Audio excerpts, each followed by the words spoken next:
guys! Welcome back to my channel, and for today's video, ipapakita ko sa inyo or ituturo ko sa inyo kung paano nga ba ako gumawa ng aking thumbnail sa aking mga videos. So, isi-share ko to sa inyo para may idea kayo kung paano gumawa ng simpleng thumbnail at catchy na thumbnail. So, kung interesado kayo, tapusin nyo lang tong video na to para matuto kayo. So, simulan na natin!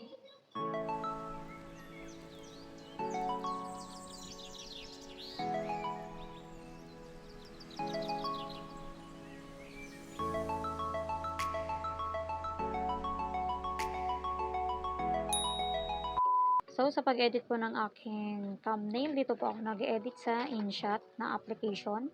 Kung wala pa po kayo nito, pwede po kayo mag-download sa inyong mga Play Store. Click Photo and New. And dito, hahanap kayo ng picture na gusto nyong ilagay sa inyong thumbnail. And dito sa baba, pindutin nyo lang yung cut out.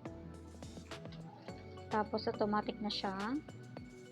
And ako, nilalagyan ko siya ng outline. So, depende sa inyo kung anong gusto niyo yung design sa outline. And in-adjust ko lang siya ng number 2 lang. Kasi ayoko ng makapal. So, ganyan lang siya kanipis. So, kung okay na, i-check nyo lang. And hanapin nyo dito sa baba yung rotate. Click nyo lang yan para maging portrait yung picture nyo. And background.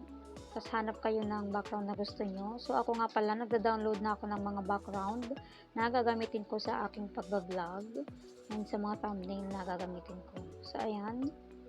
Tapos ito yung ginagamit ko sa blur, yung pinakamalinaw. And pag okay na, drag nyo lang pala yung picture nyo para ma-adjust. And click canvas. Piliin nyo yung 16:9 na ratio. Dahil yan yung size sa YouTube. And pag okay na, click check. Drag nyo lang siya kung saan nyo gustong ilagay. Dito sa baba, click nyo yung text. Ayan, maglalagay na kayo ng title or caption para maging clickable yung inyong mga videos. So, sa paggawa ng thumbnail, make sure nyo na attractive yung gagawin yung captions and dapat attractive sa viewers. So, dapat pag-isipan nyo ng maayos para pag-isipan nyo ng mabuti.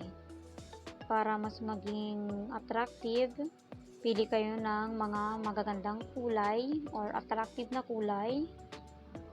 So, ako ginagamit ko yung mga matitingkad para attractive siya sa viewers. Tapos, yung tapos na, i-save nyo lang.